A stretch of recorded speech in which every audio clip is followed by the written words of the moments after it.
Has this ever happened to you, standing in a crowded room, the air thick with voices, yet feeling as though you're the only one truly listening, absorbing the unspoken currents of every soul around you?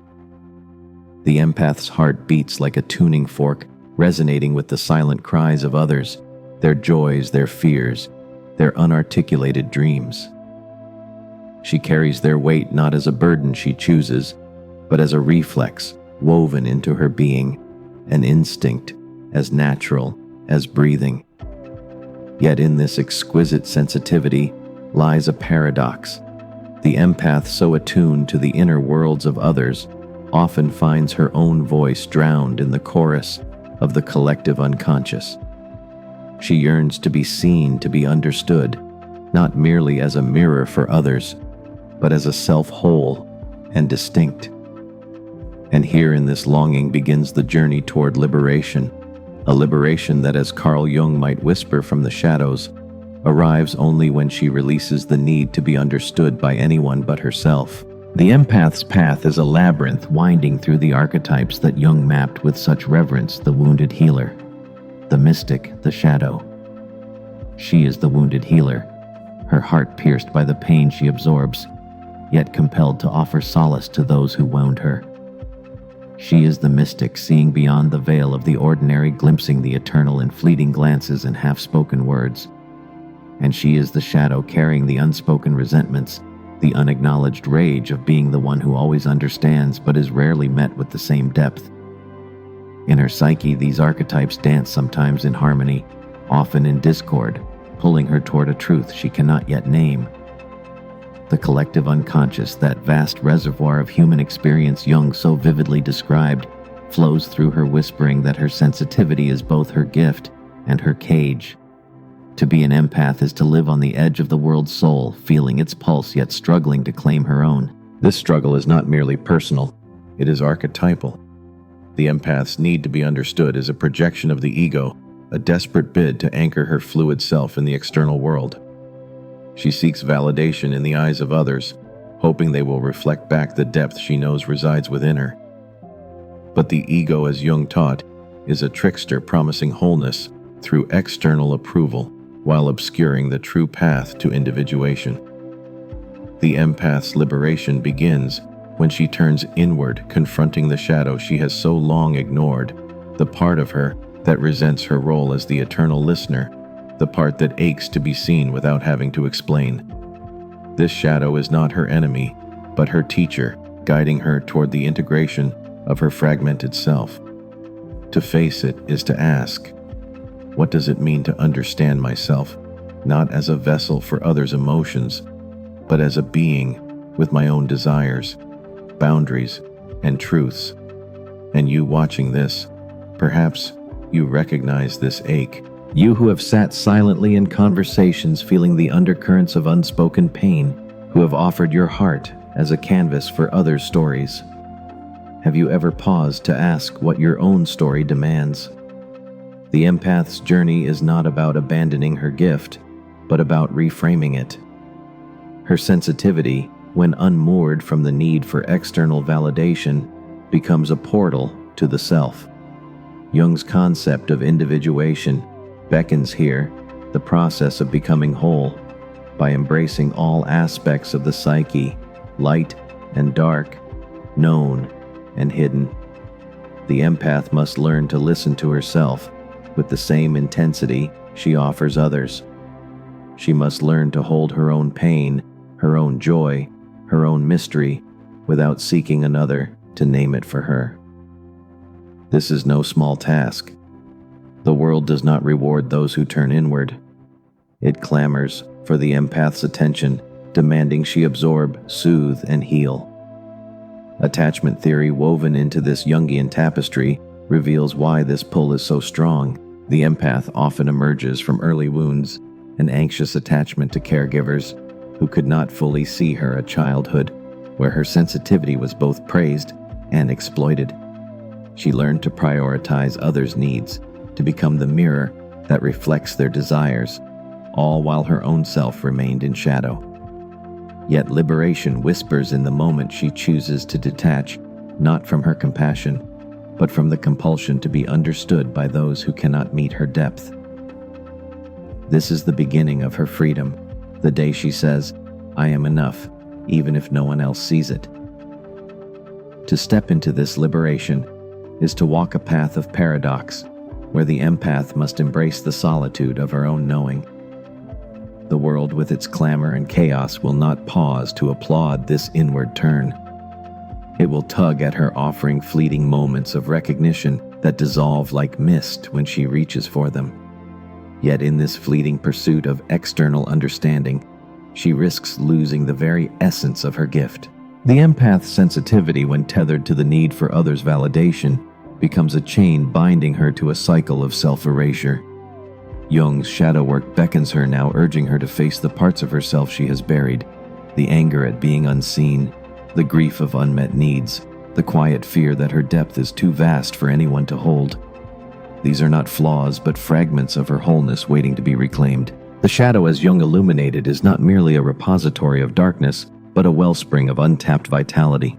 For the empath, it holds the raw energy of her unexpressed self, the voice that hesitates, the boundaries she fears to set, the desires she has silenced to preserve harmony. To integrate this shadow is to ask, what would it mean to honor my own needs with the same ferocity I offer others? This question is a blade cutting through the illusions of the ego that whisper she must be all things to all people. The empath's liberation lies in the courage to disappoint, to say no, to stand in her truth, even when it unsettles those who rely on her endless giving. This is not selfishness, but sovereignty, a reclaiming of the self that has been scattered across the hearts of others. And you who feel the world's pulse in your bones, have you ever dared to pause and feel your own? The empath's heart is a tapestry woven with threads of compassion, intuition, and quiet sacrifice. But what happens when you weave your own story into that fabric? The collective unconscious, that vast sea of shared human experience, flows through you, but it need not drown you. Jung's vision of individuation is not a call to isolate, but to differentiate, to know where you end and others begin. This is the empath's great work, to hold her sensitivity as a sacred flame, not a fire that consumes her. To do this, she must release the fantasy that others will fully grasp her inner world. Most will not. And that is not a failing, but a truth of human limitation. Attachment theory offers a lens here, illuminating why this release is so daunting. The empath's early wounds often teach her that love is conditional, earned through her ability to anticipate and meet others' needs. She becomes the caretaker, the soother, the one who sees what others cannot. But this role, while familiar, is a cage. The anxious attachment that binds her to others' approval must be unraveled, thread by thread. She must learn to sit with the discomfort of being misunderstood, to hold space for her own ambiguity. This is where the mystic archetype within her rises, guiding her to trust the unseen, to find meaning in the silence between words. The empath's liberation is not found in being known by others, but in knowing herself so deeply that their misunderstanding becomes irrelevant. This knowing is not a destination, but a practice, a daily devotion to the self. It requires her to listen to the whispers of her own psyche, to honor the dreams that stir in the night, to acknowledge the anger that simmers when her boundaries are crossed. The empath's sensitivity, when turned inward, becomes a compass guiding her through the labyrinth of her own soul. She begins to see that her need to be understood was a projection of her own unacknowledged longing, a longing to be whole, to be enough, to be free. Jung's concept of the self, the archetype of wholeness, calls to her now not as a distant ideal, but as a living presence within her. She is not merely the wounded healer or the mystic. She is the alchemical vessel where all her archetypes converge, transforming pain into wisdom, sensitivity into strength. And you who carry the weight of others' unspoken truths, what would it mean to lay that burden down just for a moment and pick up your own? The empath's liberation is not a rejection of her compassion, but a redefinition of it. She learns to offer her heart without losing it, to listen without dissolving, to love without erasing herself. This is the beginning of her freedom, not in being understood, but in understanding that her depth is enough. This freedom so fiercely won is not a static state, but a living current flowing through the empath's being as she navigates the tension between her inner world and the outer demands of existence. To no longer need to be understood is to step into a radical act of self-ownership, where the empath becomes both the seer and the seen, the healer and the healed. Yet this path is fraught with the echoes of old wounds, the ghosts of attachment that whisper she must still prove her worth through her sensitivity. The collective unconscious, that vast tapestry of human longing and loss, pulses within her, reminding her of the archetypal forces at play. The empath's journey is not merely personal but mythic, a descent into the underworld of her psyche, where she must confront the parts of herself she has exiled in service to others.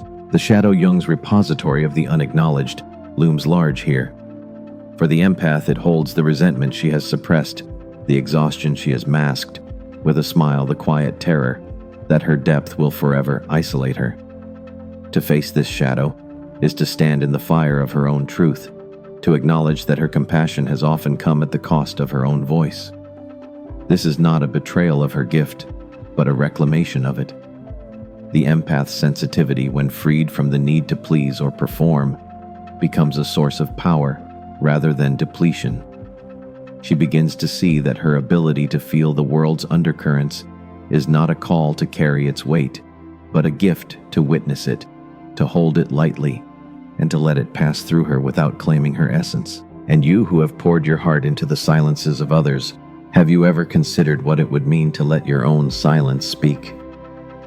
The empath's liberation is a quiet revolution, one that unfolds in the moments when she chooses herself, not out of selfishness, but out of a deep reverence for the sacredness of her own being. Jung's individuation process is her guide, a spiral path that invites her to integrate the fragmented pieces of her psyche. The wounded healer within her learns to tend her own wounds first, not as an act of withdrawal, but as a foundation for truer compassion. The mystic within her begins to trust her own visions, to honor the glimpses of eternity she sees in the mundane. And the shadow once feared becomes her ally, teaching her that her anger, her boundaries, her unapologetic selfhood are not threats to her empathy, but its guardians. This integration is not without pain. The empath, shaped by attachment patterns that taught her to prioritize others, may feel guilt when she sets boundaries, unease when she steps back from the role of eternal caretaker. Yet this discomfort is the crucible of her transformation. Attachment theory reveals that her liberation requires a shift from anxious or avoidant patterns to a secure sense of self, one that does not depend on others' approval to feel whole. She must learn to mother herself, to offer the same unconditional presence she so freely gives to others. This is the alchemical work of the psyche, to transmute the lead of self-doubt into the gold of self-acceptance, to forge a self that is both sensitive and sovereign. The world will test this newfound sovereignty.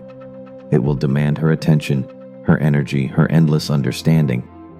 But the empath, now attuned to her own inner compass, begins to discern when to give and when to withhold, when to listen and when to speak. She learns that her sensitivity is not a debt she owes the world, but a gift she chooses to share. This choice is her power. It is the moment she steps out of the archetype of the sacrificial healer and into the archetype of the wise woman, the one who knows her own depths and honors them without apology.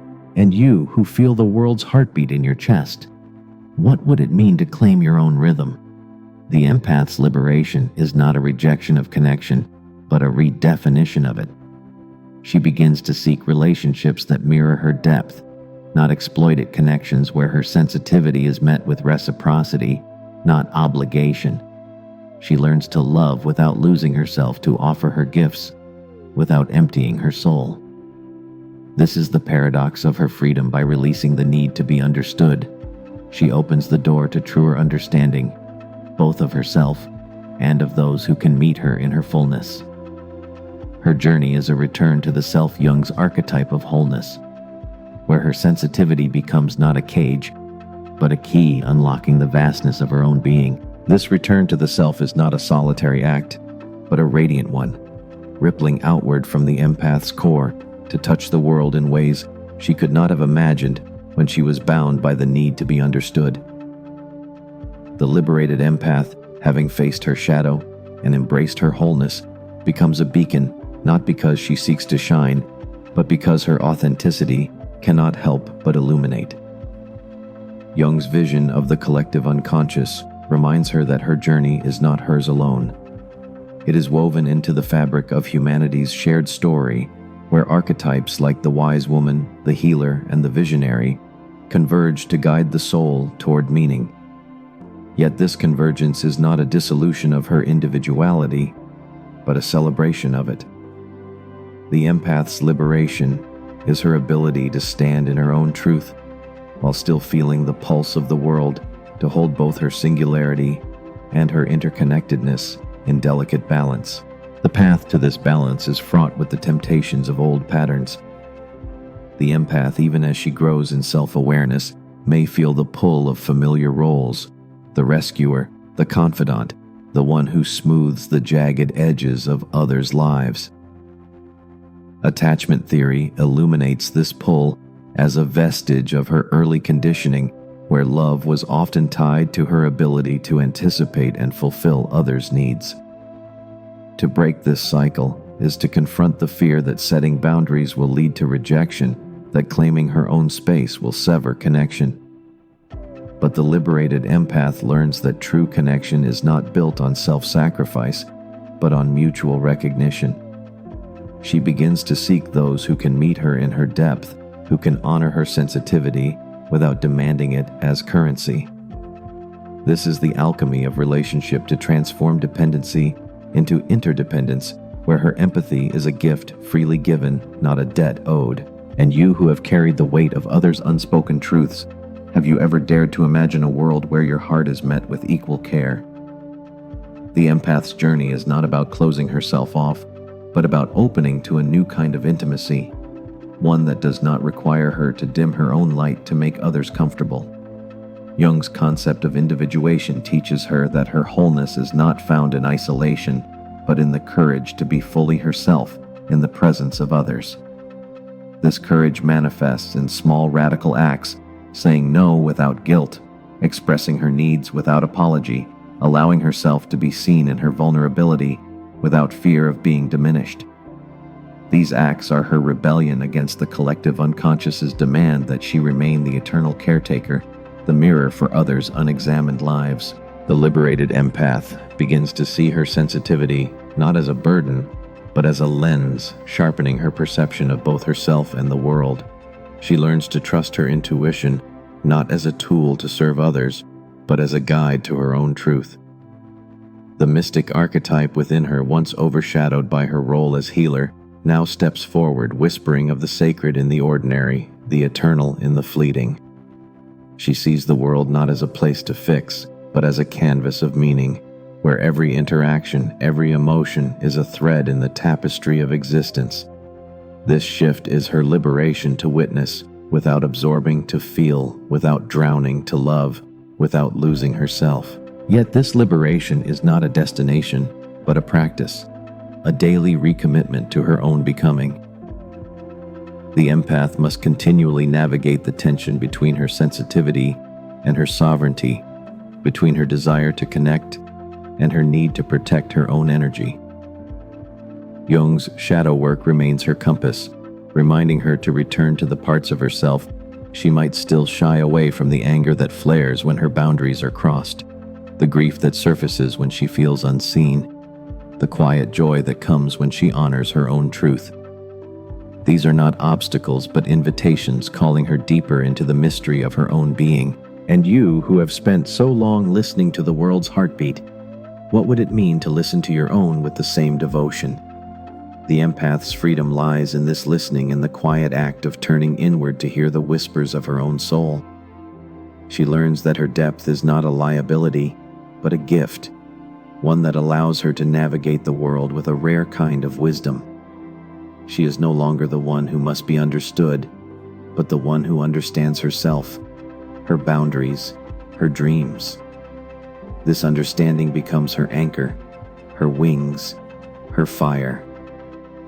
It is the moment she steps fully into her power, not as a servant to the world's needs, but as a woman who knows her own worth and offers it freely, without expectation. The empath's newfound power.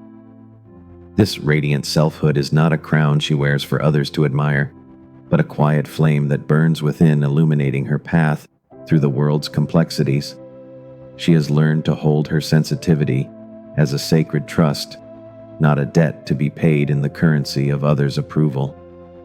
Yet the world remains a tapestry of longing and loss, its threads pulling at her even as she walks her liberated path.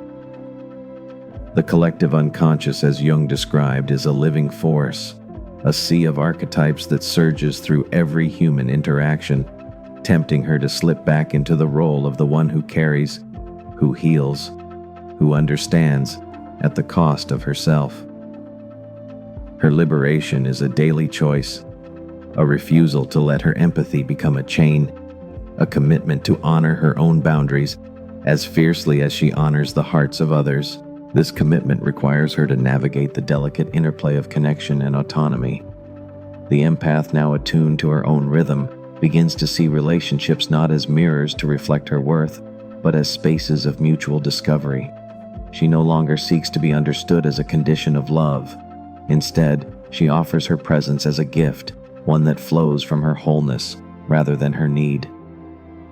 Attachment theory sheds light on this shift, revealing how her early wounds, those moments of being unseen or overextended, once shaped her into the caretaker, the one who soothed others to secure her place in their hearts. But now, as she moves towards secure attachment, she learns to love from a place of fullness, not lack. She becomes the wise woman, the archetype who holds both compassion and strength, who can sit with another's pain without losing her own center. And you, who have poured your soul into the silences of others, what would it mean to pour that same devotion into yourself?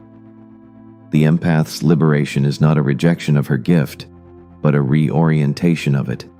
She begins to see her sensitivity as a bridge, not a burden, a way to connect deeply with the world while remaining rooted in her own truth.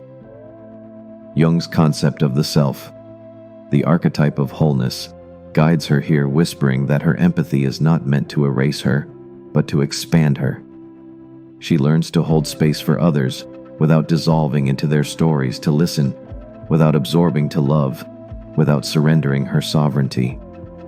This is the paradox of her freedom. The more she claims herself, the more generously she can give. This generosity is not boundless, but discerning. The liberated empath knows that her energy is finite, her heart, a sacred vessel that must be guarded as fiercely as it is offered. She learns to say no, not as a rejection, but as an act of self-respect, a way of preserving her capacity to show up authentically. The shadow, once a source of fear, now becomes her ally, reminding her that her anger, her exhaustion, her need for rest are not weaknesses, but signals of her humanity. To heed these signals is to practice self-compassion, to mother herself in the way she has so often mothered others. This self-mothering is the heart of her individuation, the process by which she weaves together the threads of her psyche, light and dark, giving and receiving, vulnerability and strength, into a tapestry of wholeness. The world, in its relentless hunger for her empathy, may resist this change. It may accuse her of selfishness, of withdrawing the endless understanding it has come to expect. But the empath, now grounded in her own truth, sees through this projection. She knows that her liberation does not diminish her compassion, but deepens it, allowing her to offer a presence that is authentic rather than obligatory. She becomes a mirror, not for others' unexamined needs, but for their potential to meet her in mutual recognition. This is the gift of her freedom to invite others into their own depths, to model a way of being that honors both self and other. And you, who feel the world's pulse as your own, what would it mean to let your own pulse guide you? The empath's journey is a return to the sacred center of her being, where her sensitivity becomes not a cage, but a key unlocking the vastness of her own soul. She learns that her depth is not a liability, but a legacy, a gift that connects her to the eternal while grounding her in the present. Her liberation is the moment she realizes that to be understood by herself is enough, that her own knowing is the wellspring of her power. This is the day she steps fully into her life, not as the world's savior, but as a woman who knows her own heart and offers it freely, without expectation. This radiant selfhood, this quiet flame of liberation burns brightest when the empath fully embraces the paradox of her existence. She is both a vessel for the world's unspoken truths and a sovereign being with her own sacred narrative. The journey to this point has been one of unraveling the threads of external validation, of anxious attachment, of the compulsion to be the eternal healer. Now, standing in the light of her own truth, she sees that her empathy is not a chain, but a choice, a gift she wields with intention rather than obligation. Jung's vision of the collective unconscious reminds her that her liberation is not merely personal, but archetypal, a ripple in the vast sea of human experience that invites others to awaken to their own depths. She is no longer the mirror for others' unexamined lives, but a beacon illuminating the possibility of authentic connection rooted in mutual wholeness. The liberated empath walks this path with a new kind of grace, one that balances her sensitivity with her strength. She has learned to listen to the whispers of her own psyche, to honor the mystic within, who sees the sacred in the ordinary, the wounded healer, who tends her own scars before offering her hands to others.